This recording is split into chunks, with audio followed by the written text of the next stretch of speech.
베드로 다시 일어나다. 큰 소리 쳤다가 무너진 날 있으셨죠? 모두가 도망가도 나는 끝까지 함께하겠다고 장담했다가 제일 먼저 무너진 날. 절대 그런 일은 없을 거라고 확신했는데 정확히 그 일이 일어난 날. 자신감이 하늘을 찌르다가 한순간에 땅바닥으로 떨어진 날. 내가 제일 잘할 수 있다고 믿었던 바로 그 일에서 실패한 날. 정체성이 흔들리고 자존감이 바닥을 친 날. 그 시절을 떠올려 보세요. 거울을 볼 수 없었던 그 아침, 자기 자신이 너무 싫었던 그 밤, 차라리 사라지고 싶었던 그 순간. 혹시 지금도 그런 시간을 보내고 계신가요? 오늘 우리가 나눌 이야기는 그런 실패 후에 다시 일어선 한 사람의 이야기입니다.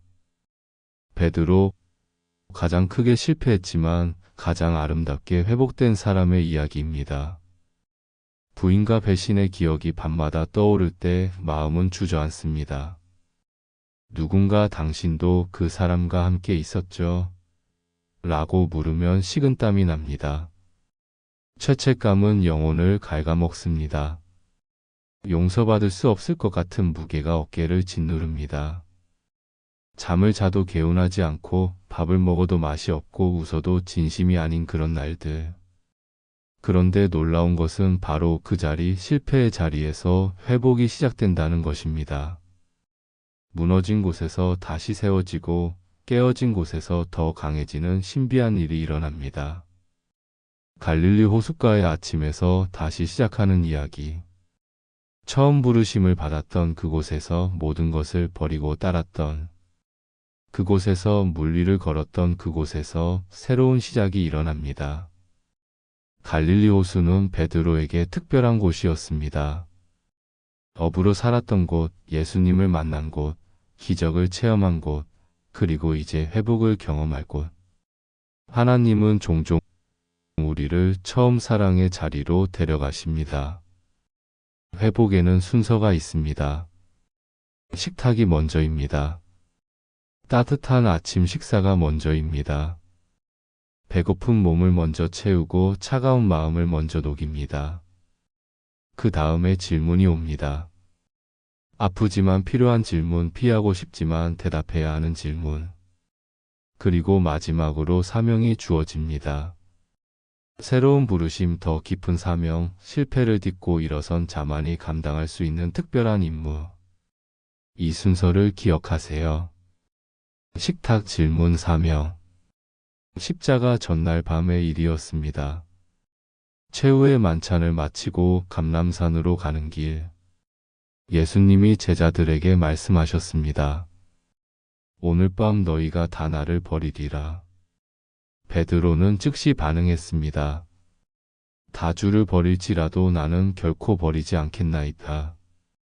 얼마나 확신에 찬 목소리였을까요? 베드로는 진심이었습니다. 정말로 끝까지 함께할 마음이었습니다. 그는 자기 사랑의 깊이를 알고 있다고 생각했습니다. 자기 용기의 크기를 믿고 있었습니다. 예수님이 조용히 말씀하십니다. 오늘 밤 닭 울기 전에 내가 3번 나를 부인하리라. 구체적인 예언이었습니다. 시간도 횟수도 정확했습니다. 베드로는 더욱 강하게 부정했습니다. 내가 주와 함께 죽을지언정 주를 부인하지 않겠나이다. 다른 제자들도 그렇게 말했습니다. 모두가 충성을 맹세했습니다. 그러나 몇 시간 후 예수님이 잡히시자 모두 도망갔습니다. 베드로만 멀리서 따라갔습니다. 그것도 용기였을까요? 아니면 호기심이었을까요? 대제사장의 뜰에 들어선 베드로. 그곳에는 숯불이 있었습니다. 춥고 어두운 새벽 사람들이 숯불 주위에 모여 있었습니다.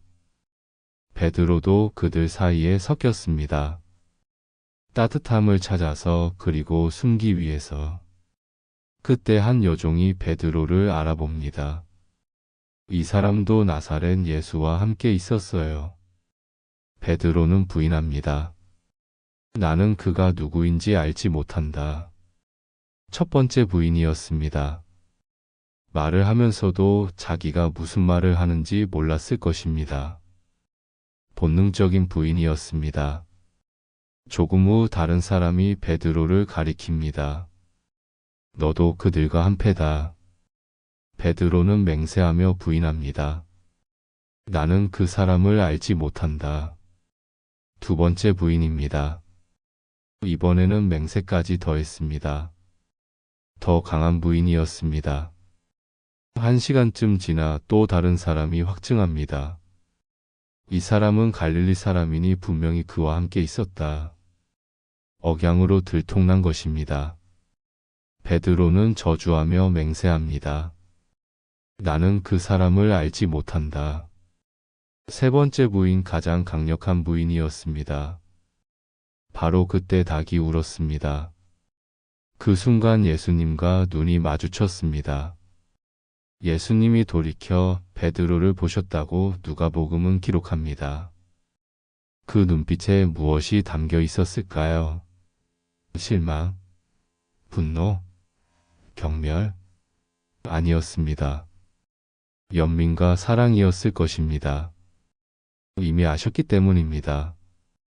베드로가 부인할 것을 아셨고 그럼에도 사랑하셨습니다. 베드로는 예수님의 말씀이 생각났습니다. 닭 울기 전에 내가 3번 나를 부인하리라. 예언이 그대로 이루어진 것입니다. 베드로는 밖으로 나가 심히 통곡했습니다. 그의 자신감은 산산조각 났습니다. 자기 확신은 무너졌습니다. 그토록 사랑한다고 했던 스승을 목숨을 걸고 지키겠다고 했던 그분을 배신한 것입니다. 그 후 베드로는 어떻게 지냈을까요? 예수님이 십자가에서 죽으시는 것을 멀리서 봤을 것입니다. 아무것도 할 수 없는 자신이 한없이 미웠을 것입니다. 안식일을 보내며 그는 무슨 생각을 했을까요? 차라리 자기가 죽었으면 좋겠다고 생각했을 수도 있습니다. 다시는 얼굴을 들 수 없을 것 같았을 것입니다. 그런데 부활의 아침이 왔습니다. 여인들이 빈 무덤 소식을 전했습니다. 베드로는 요한과 함께 무덤으로 달려갔습니다. 정말 비어 있었습니다. 세마포만 개켜 있었습니다. 그 후 부활하신 예수님이 제자들에게 나타나셨습니다. 베드로도 만났습니다. 그러나 성경은 그 만남을 자세히 기록하지 않습니다. 아마도 너무 개인적이고 은밀한 만남이었을 것입니다. 부활 소식을 들었고 부활하신 주님도 만났지만 베드로의 마음속 빚은 여전히 남아 있었습니다. 용서받았다는 확신이 서지 않았습니다. 회복되었다는 느낌이 들지 않았습니다. 그래서 그는 고향으로 돌아갔습니다. 갈릴리 바다로 돌아갔습니다. 어부였던 시절로 돌아갔습니다. 실패하면 익숙한 곳으로 돌아가고 싶어집니다. 새로운 도전보다 옛날 방식이 편합니다. 베드로는 다른 제자들에게 말합니다. 나는 물고기 잡으러 가노라. 일상으로 돌아가려는 시도였습니다. 다른 제자들도 따라갔습니다. 우리도 함께 가겠다. 모두가 방황하고 있었습니다. 7명이 배를 탔습니다. 베드로, 도마, 나다나엘, 야고보와 요한, 그리고 다른 2 제자. 그들은 밤새 그물을 던졌습니다. 갈릴리 호수를 누구보다 잘 아는 프로 어부들이었습니다. 어디에 고기가 모이는지, 언제 그물을 던져야 하는지 다 알고 있었습니다. 그런데 이상하게 한 마리도 잡히지 않았습니다. 밤새 수고했지만 빈 그물뿐이었습니다. 그물이 물에서 올라올 때마다 텅 비어 있었습니다. 빈 그물이 그들의 마음 같았을 것입니다. 텅 비고 무겁고 축 늘어진 그물. 헛수고의 밤이었습니다. 이것은 3년 전을 떠올리게 하는 상황이었습니다. 그때도 밤새 수고했지만 얻은 것이 없었습니다. 그때 예수님이 나타나셨습니다. 깊은 데로 가서 그물을 던지라고 하셨습니다. 말도 안 되는 짓이었지만 순종했더니 그물이 찢어질 정도로 많이 잡았습니다. 그날 베드로는 예수님 앞에 무릎을 꿇었습니다. 주여 나를 떠나소서 나는 죄인이로소이다. 그때부터 모든 것이 시작되었습니다. 새벽이 되어갈 때였습니다. 동쪽 하늘이 밝아오기 시작했습니다. 안개가 호수 위를 덮고 있었습니다. 예수께서 바닷가에 서 계셨습니다. 100m쯤 떨어진 거리였습니다. 제자들은 예수신 줄 알지 못했습니다. 안개 때문일 수도 있고 거리 때문일 수도 있고 아니면 부활의 몸이 달라 보였을 수도 있습니다. 또는 그들의 영적 눈이 가려져 있었을 수도 있습니다. 예수님이 큰 소리로 물으셨습니다. 얘들아 너희에게 고기가 있느냐? 친근한 호칭이었습니다. 제자들이 대답합니다. 없나이다. 솔직한 고백이었습니다. 프로어부의 자존심을 버린 대답이었습니다. 그러자 예수님이 말씀하십니다. 그물을 배 오른편에 던지라 그리하면 잡으리라. 이상한 짓이었습니다. 왼편과 오른편이 무슨 차이가 있을까요? 불과 몇 미터 차이인데 결과가 달라질까요? 그러나 제자들은 순종했습니다. 아마도 3년 전 기억이 떠올랐을 것입니다. 그물을 오른편에 던졌습니다. 그러자 놀라운 일이 일어났습니다. 고기가 많아 그물을 들 수 없었습니다. 나중에 세어보니 153마리였습니다. 큰 물고기만 153마리. 왜 정확히 세었을까요? 너무 놀라워서 하나하나 세어본 것일까요? 아니면 어부의 습관일까요? 중요한 것은 그물이 찢어지지 않았다는 것입니다. 3년 전에는 그물이 찢어질 정도였는데 이번에는 많이 잡았는데도 찢어지지 않았습니다.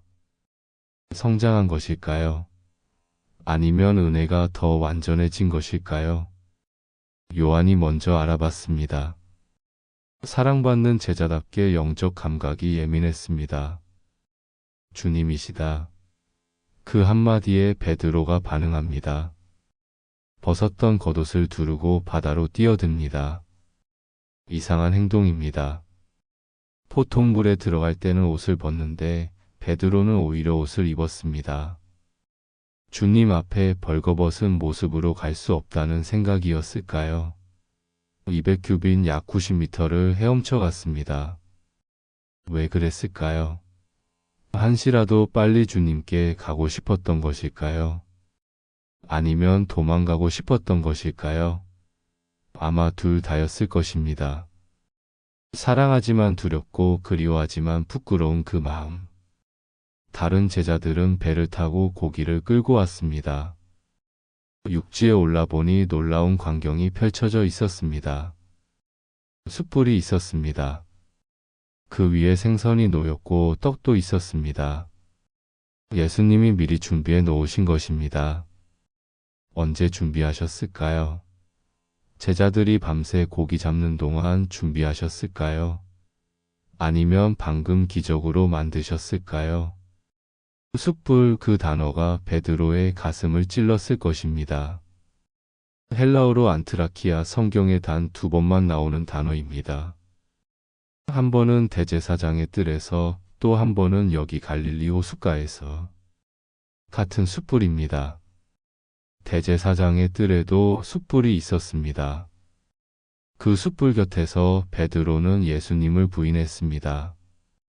과거의 숯불과 현재의 숯불이 만났습니다.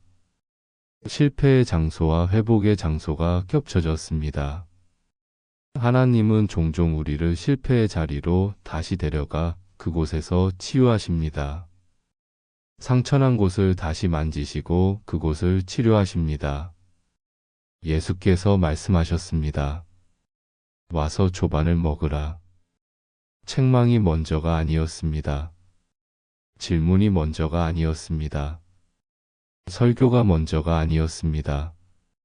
식탁이 먼저였습니다. 따뜻한 아침 식사가 먼저였습니다. 예수님이 직접 준비하신 식사.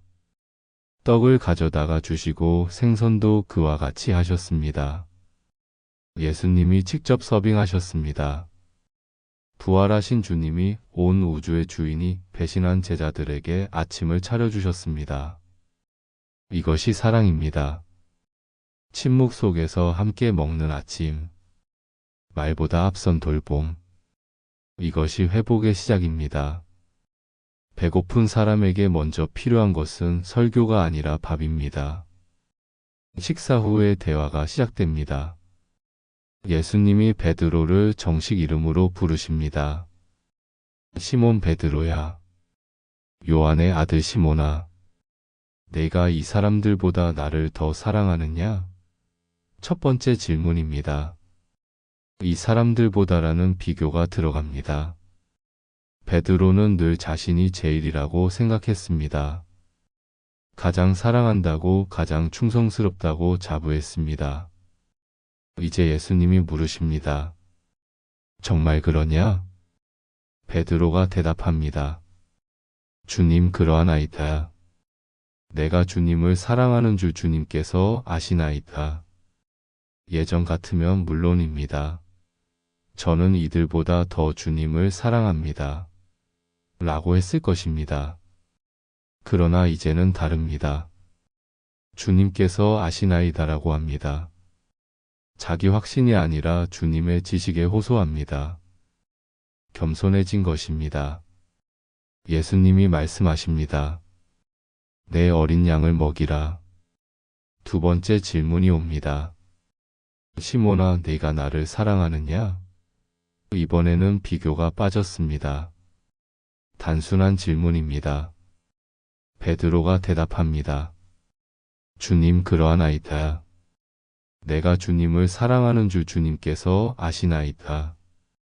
같은 대답입니다. 예수님이 말씀하십니다. 내 양을 치라. 세 번째 질문이 옵니다. 시몬아, 네가 나를 사랑하느냐? 베드로가 근심합니다. 같은 질문을 3번 받으니 마음이 아팠을 것입니다. 3번 부인한 것이 떠올랐을 것입니다. 그러나 이것은 징벌이 아니라 치유였습니다. 3번의 상처를 3번의 사랑으로 덮는 과정이었습니다. 3번 부인했으니 3번 고백할 기회를 주시는 것입니다. 베드로가 대답합니다. 주님, 모든 것을 아시오매 내가 주님을 사랑하는 줄을 주님께서 아시나이다. 더 간절한 호소입니다. 모든 것을 아신다고 고백합니다. 나의 연약함도, 나의 실패도, 나의 진심도 다 아신다고. 예수님이 말씀하십니다. 내 양을 먹이라. 3번의 질문, 3번의 고백, 3번의 사명. 내 어린 양을 먹이라, 내 양을 치라, 내 양을 먹이라. 미묘하게 다른 표현들입니다. 어린 양은 초신자 들릴 것입니다. 양은 성숙한 신자 들릴 것입니다. 먹이는 것은 말씀을 가르치는 것일 것입니다.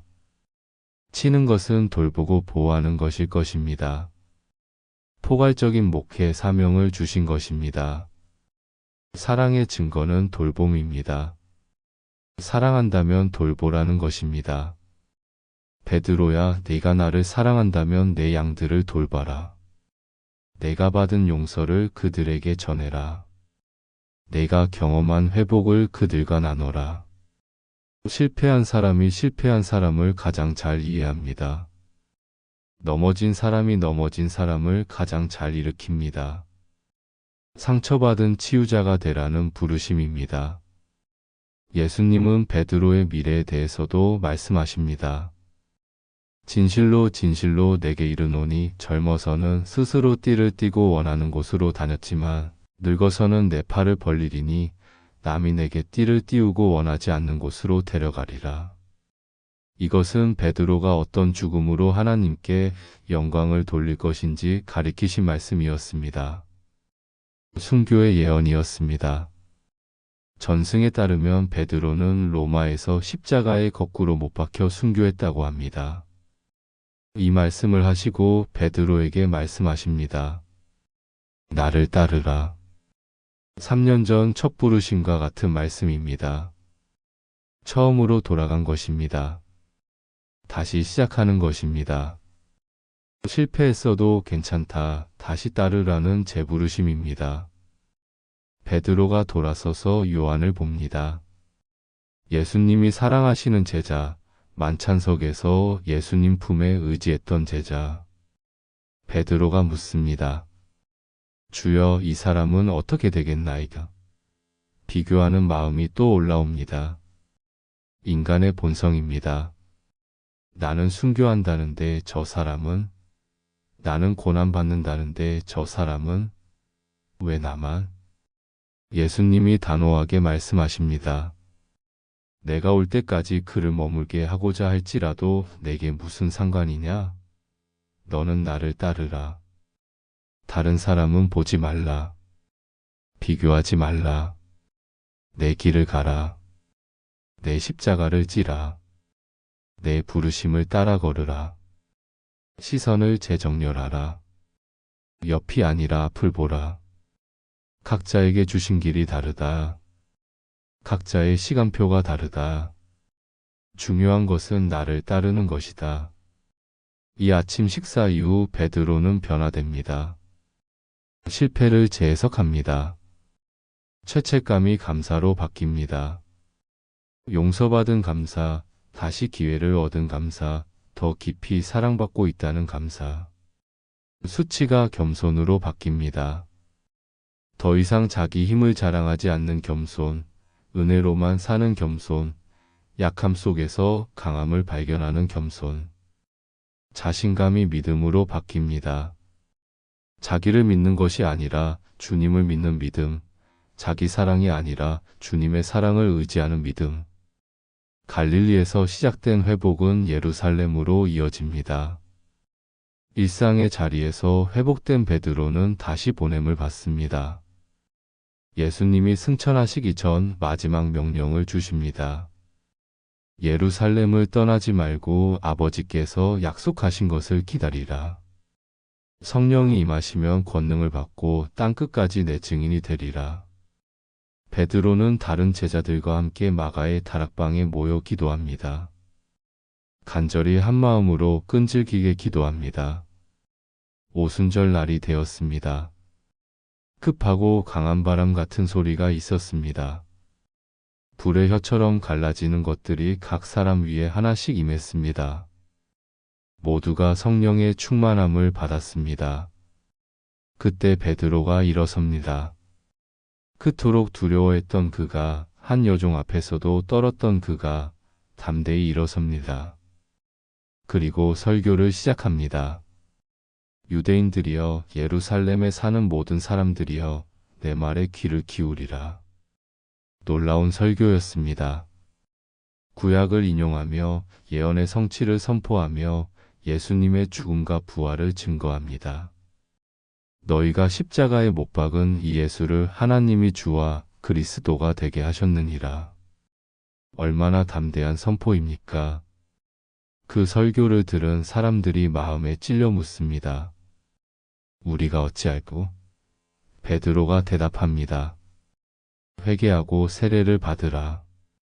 그날 3,000명이 세례를 받았습니다. 한 번의 설교로 3,000명이 회개한 것입니다. 실패했던 베드로가 교회의 반석이 됩니다. 예수님이 처음에 주신 이름이 실현됩니다. 너는 베드로라, 내가 이 반석 위에 내 교회를 세우리라. 부인했던 베드로가 순교자가 됩니다. 끝까지 주님을 증거하다가 십자가에 달립니다. 전설에 따르면 자신은 주님과 같은 방법으로 죽을 자격이 없다며 거꾸로 십자가에 달리기를 요청했다고 합니다. 이것이 은혜의 역설입니다. 가장 약한 자가 가장 강한 자가 되고 가장 실패한 자가 가장 위대한 자가 됩니다. 오늘 우리에게 주는 교훈이 무엇일까요? 첫째, 식탁부터 회복하라는 것입니다. 상처받은 사람에게 먼저 필요한 것은 조언이 아니라 따뜻한 밥입니다. 차 한 잔의 위로가 100마디 충고보다 낫습니다. 함께 먹는 것이 치유의 시작입니다. 예수님은 항상 먹는 것으로 시작하셨습니다. 오병이어로 떡과 포도주로, 엠마오의 저녁 식사로, 갈릴리의 아침 식사로. 오늘 누군가를 만난다면 먼저 밥을 사세요. 커피를 함께 마시세요. 말하기 전에 먹이세요. 가르치기 전에 섬기세요. 둘째, 사랑한다면 돌보라는 것입니다. 사랑합니다. 다음엔 도울게요가 와야 합니다. 사랑은 명사가 아니라 동사입니다. 감정이 아니라 행동입니다. 느낌이 아니라 선택입니다. 베드로에게 양을 먹이라고 하신 것처럼 우리도 누군가를 먹여야 합니다. 영적으로, 정서적으로, 때로는 물질적으로. 작은 돌봄이 큰 사랑입니다. 안부 전화 한 통, 격려 문자 하나, 기도 한 줄이 누군가의 하루를 바꿉니다. 누군가의 삶을 지탱합니다. 누군가의 믿음을 회복시킵니다. 셋째, 비교를 끊으라는 것입니다. 왜 저 사람은 저렇게 잘 될까? 왜 나만 이런 일을 겪을까? 왜 내 인생은 이렇게 힘들까? 이런 질문을 멈추세요. 예수님의 대답은 분명합니다. 내게 무슨 상관이냐? 너는 나를 따르라. 오늘의 문장으로 삼으세요. 각자에게 주어진 길이 있습니다. 각자의 속도가 있습니다. 각자의 십자가가 있습니다. 각자의 은사가 있습니다. 비교하면 비참해지거나 교만해집니다. 둘 다 독입니다. 둘 다 우리를 망가뜨립니다. 실패는 끝이 아닙니다. 오히려 새로운 시작이 될 수 있습니다. 더 깊은 만남으로 가는 통로가 될 수 있습니다. 베드로는 실패를 통해 자기를 알게 되었습니다. 자기 연약함을, 자기 한계를, 자기 본 모습을, 그리고 주님을 더 깊이 알게 되었습니다. 주님의 사랑이 얼마나 깊은지, 주님의 용서가 얼마나 넓은지, 주님의 인내가 얼마나 긴지. 우리의 실패도 그럴 수 있습니다. 될 수 있습니다. 간증의 재료, 위로의 재료, 소망의 재료, 은혜의 재료. 예수님은 실패한 사람을 버리지 않으십니다. 오히려 찾아오십니다. 식사를 준비하십니다. 대화를 시작하십니다. 새 사명을 주십니다. 더 깊은 사랑으로 품으십니다. 우리가 우리 자신을 포기해도 주님은 포기하지 않으십니다. 우리가 돌아서도 주님은 기다리십니다.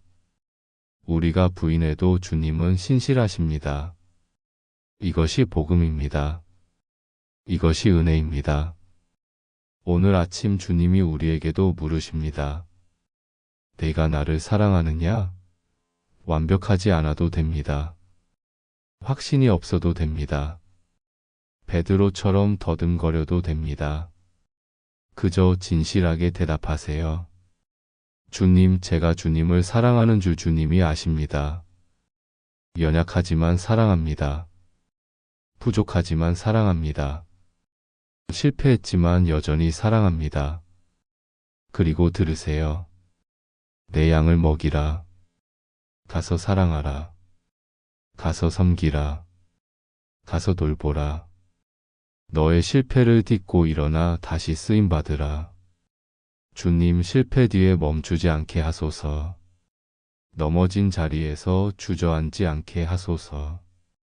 다시 일으키시는 주님의 손을 붙잡게 하소서. 베드로처럼 다시 일어나게 하소서. 사랑의 고백을 돌봄으로 살게 하소서. 입술의 고백이 손과 발의 섬김이 되게 하소서.